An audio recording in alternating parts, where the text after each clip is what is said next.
अस्सलाम वालेकुम। Pakistan versus Zimbabwe ODI series का आगाज़ होने जा रहा है। ये 1 दिसंबर से बुलावा के मुकाम पर खेली जाएगी, जहां पर Pakistan versus Zimbabwe ODI series खेली गई थी। पाकिस्तान ने ओडीआई सीरीज़ में तो कामयाबी हासिल कर ली थी, लेकिन इस यहाँ पर सवाल ये है कि क्या पाकिस्तान टी20 सीरीज़ में कामयाबी हासिल कर पाएगी ज़िम्बाब्वे के खिलाफ, और क्या ज़िम्बाब्वे पाकिस्तान के लिए ख़तरा बन सकती है। तो इसके लिए हमें सबसे पहले ज़िम्बाब्वे का टी20 करियर देखना पड़ेगा कि 2024 में ज़िम्बाब्वे की टी20 परफॉर्मेंस कैसी रही है। इसे पॉइंट्स टेबल पर देखते हैं तो ज़िम्बाब्वे 12th नंबर पर मौजूद है, यानी कि लास्ट नंबर पर ज़िम्बाब्वे मौजूद है। लेकिन यहाँ पर ज़िम्बाब्वे की टी20 परफॉर्मेंस की बात करते हैं 2024 की, तो ज़िम्बाब्वे में अफगानिस्तान टी20 सीरीज़ खेलने के लिए गई, तो अफगानिस्तान ने 5 के 5 मैचेस ज़िम्बाब्वे को हराए। और उसके बाद बात करते हैं ऑस्ट्रेलिया की। ऑस्ट्रेलिया 2 मैचेस खेलने गई, दोनों के दोनों मैचेस ऑस्ट्रेलिया ने जीते।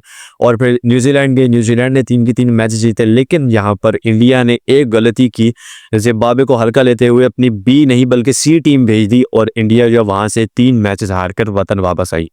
लेकिन यहाँ पर ज़िम्बाब्वे ने आयरलैंड के खिलाफ भी मैच जीता, और आयरलैंड ने ज़िम्बाब्वे को शिकस्त भी दी। और यहाँ पर कुल मिलाकर ज़िम्बाब्वे की परफॉर्मेंस की बात करते हैं तो मिडल से लो ही रही है ज़िम्बाब्वे की परफॉर्मेंस। लेकिन यहाँ पर अब पाकिस्तान की परफॉर्मेंस की बात करते हैं तो पाकिस्तान की परफॉर्मेंस मैं कहूँगा कि मिडल तक भी नहीं पहुँची है, क्योंकि मई 2024 से लेकर अब तक पाकिस्तान जो है वो 9 में से 7 टी20 मैचेस हार चुका, 2 मैच सिर्फ जीत चुका। अब यहाँ पर ओवरऑल 2024 की बात करते हैं तो पाकिस्तान ने न्यूजीलैंड के खिलाफ जो सीरीज़ खेली थी 5 मैचेस की न्यूजीलैंड टूर में, वहाँ पर पाकिस्तान 4 मैचेस हार कर आया, यानी कि खुलासा ये कि पाकिस्तान ने न्यूजीलैंड के खिलाफ वो सीरीज़ हारी। और उसके बाद फिर पाकिस्तान ने या उससे पहले आयरलैंड के खिलाफ जो है सीरीज़ जीती, लेकिन वहाँ पर एक मैच हारा। फिर उससे पहले जो है पाकिस्तान अफगानिस्तान से भी हारा। लेकिन फिर उसके बाद अब रिसेंटली ऑस्ट्रेलिया टूर में पाकिस्तान ऑस्ट्रेलिया से वाइट वॉश हुआ टी20 फॉर्मेट में, जो कि पाकिस्तान के लिए बहुत भयानक शिकस्त रही थी। और पाकिस्तान इस पॉइंट्स टेबल पर 7वें नंबर पर मौजूद है। अगर पाकिस्तान ये सीरीज़ हारता है ज़िम्बाब्वे से, जो कि 50-50 चांसेस ही हैं, वो क्यों हो मैं आपको आगे बताता हूं। और अगर पाकिस्तान ये मैच हारता है, जिनके ये सीरीज़ हारता है, तो पाकिस्तान के लिए बहुत बड़ा डाउनफॉल आएगा। तो पाकिस्तान यकदम गिरता गिरता 9वें नंबर पर आ जाएगा, यानी कि 9th नंबर पर पाकिस्तान आ जाएगा, जिसके बाद पाकिस्तान के लिए वर्ल्ड कप खेलना थोड़ा बहुत दुश्वार हो जाएगा। अब यहाँ पर पाकिस्तान को अपनी परफॉर्मेंस बेहतर करने की ज़रूरत है। अब इस बात पर आते हैं कि जो कि मैंने आपको बताई कि 50-50 चांसेस हैं पाकिस्तान वर्सेस ज़िम्बाब्वे में। अब यहाँ पर मैंने आपको इसलिए ये कहा क्योंकि ज़िम्बाब्वे के स्टैट्स मैंने आपके सामने रखे कि ज़िम्बाब्वे ने कितने मैचेस हारे, कितनी सीरीज़ हारी, और पाकिस्तान के स्टैट्स आपके सामने रखे, तो कुल मिलाकर पाकिस्तान और ज़िम्बाब्वे के स्टैट्स तकरीबन सेम ही लगते हैं। क्योंकि पाकिस्तान में होम सीरीज़ जो है बहुत कम पाकिस्तान ने जीती हैं 2024 में, या उससे पहले की बात करते हैं तो 2022 से लेकर अब तक पाकिस्तान ने होम सीरीज़ बहुत कम जीती है टी20 फॉर्मेट के। उसके बाद पाकिस्तान ने वहाँ जाकर यानी कि टूर्स में बहुत कम जो है सीरीज़ जीती है, यानी कि खुलासा ये कि पाकिस्तान जो है वो 2022 से लेकर अब तक पाकिस्तान की जो परफॉर्मेंस रही है टी20 फॉर्मेट में वो तकरीबन लो ही रही है, यानी कि ज़िम्बाब्वे और पाकिस्तान में ज़्यादा फ़र्क नहीं रहा है। और अब यहाँ पर सबसे बड़ा फ़र्क ये है पाकिस्तान की टीम में, पाकिस्तान ने ऑस्ट्रेलिया के खिलाफ मैदान पे अपने मेन प्लेयर उतारे थे, लेकिन फिर भी वो सीरीज़ हारा। लेकिन यहाँ पर पाकिस्तान अपनी बी टीम लेकर आया। पाकिस्तान ने अपने तकरीबन तमाम मेन प्लेयर्स को जो है वो छुट्टी दे रखी है, आराम देने का फ़ैसला किया, जिनमें मोहम्मद रिजवान शामिल है, शाहिद शाह अफरीदी, नसीम शाह, बाबर आजम, ये तमाम प्लेयर्स जो है वो शामिल है, और इनको रेस्ट देने का फ़ैसला किया गया। अब यहाँ पर तमाम के तमाम सिवाय कुछ प्लेयर्स के डोमेस्टिक प्लेयर्स शामिल है, जिनको पहली बार मौका मिला है और जिनको पहले भी कभी मौका मिला और वो दोबारा इस टीम में आए हैं, जिनमें जो है हसीबुल्ला खान भी हैं, और उसके बाद सबसे पहले जो कि पहले कभी टीम में नहीं थे और अब आए उमैर बिन यूसुफ हैं। उसके बाद आमिर जमाल को मौका मिला है, और फिर बहुत से ऐसे प्लेयर्स हैं डोमेस्टिक क्रिकेट प्लेयर्स जिनको मौका मिला है। अब यहाँ पर उनके लिए गोल्डन चांस है, क्योंकि चेयरमैन पीसीबी और फिर जो पीसीबी के यानी कि टीम में के जो चीफ सेलेक्टर हैं या आप हेड कोच भी कह सकते हैं, आकिब जावेद, उन्होंने कहा कि टीम बदलती रहेगी टी20 की, हम टीम एक जैसी नहीं रखेंगे, क्योंकि बाकी जितने भी डोमेस्टिक प्लेयर्स हैं उनको भी हमने मौका देना है, और यह बहुत अच्छा फैसला है उनका।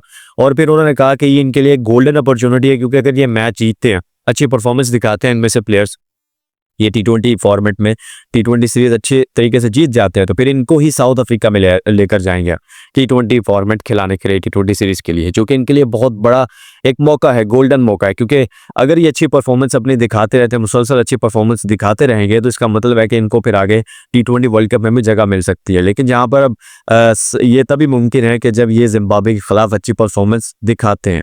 तो यहाँ पर ज़िम्बाब्वे को हल्का नहीं लेना चाहिए, क्योंकि इंडिया ने ज़िम्बाब्वे को हल्का लेते हुए अपनी बी नहीं सी टीम भेज दी थी, थी और फिर जो है इंडिया को शिकस्त का सामना करना पड़ा था। लेकिन यहाँ पर हमें हल्का नहीं लेना होगा। अब यहाँ पर जितने भी हमारे प्लेयर्स हैं, तो क्योंकि तमाम के तमाम डोमेस्टिक प्लेयर्स हैं, उन्होंने international match I hope so के पहली मरतबा ही खेल रहे होंगे वो, और ये उनके लिए जो है बहुत अच्छा प्लेटफॉर्म है जिम्बाब्वे के, यहाँ पर अच्छी परफॉर्मेंस दिखाकर वो अपने लिए जो है टीम में जगह पक्की कर सकते हैं। और जिम्बाब्वे को मैंने आपको बताया कि हल्का नहीं लेना चाहिए। अब यहाँ पर अच्छी परफॉर्मेंस उनको दिखानी पड़ेगी, क्योंकि फर्स्ट ओडीआई में हमने देखा जिम्बाब्वे ने हमें किस तरह हराया और बुरे तरीके से हरा दिया। हो सकता था अगर मैच कंप्लीट होता, पूरे 50 ओवर खेले जाते तो हम जीत सकते थे, लेकिन अनफॉर्चुनेटली हमारे 60 पर 6 आउट हो चुके थे, जो कि पाकिस्तान के बहुत बड़ा डाउनफॉल था।